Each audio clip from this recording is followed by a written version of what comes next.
A number of so-called case control studies like this one have found that giving kids cod liver oil supplements may increase their risk of asthma later in life. Case control studies are done by asking about past behavior in cases, those with asthma, versus controls, those without asthma, to see if certain past behaviors were more common among the disease group. The problem is you're asking people to remember what they were doing years ago, and most people can't remember what they had for breakfast last week. And you can't rule out something called reverse causation. Maybe cod liver oil didn't lead to the asthma. Maybe the asthma led to the use of cod liver oil. So it'd be nice to see a cohort study.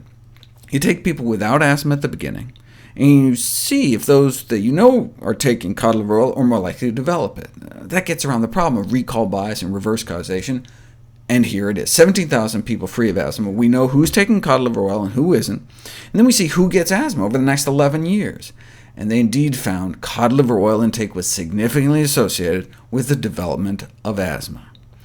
They think it may be the excessive vitamin A in the cod liver oil that was causing the problem, but there are a number of things in fish oil we may not want our children exposed to.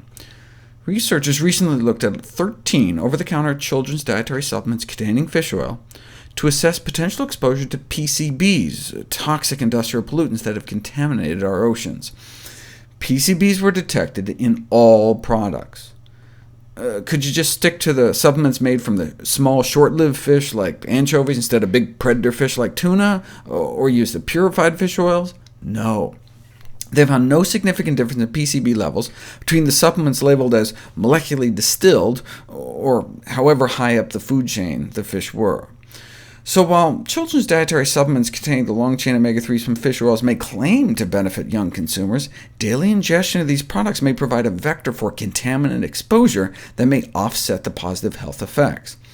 What positive health effects are they talking about? Well, infants given DHA fortified formula may have better development of their eyes and brains compared to infants getting non-DHA fortified formula. DHA is one of these long-chain omega-3 fatty acids.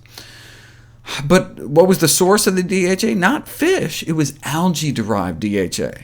So you can get the benefits of the omega-3s without the contaminant risks.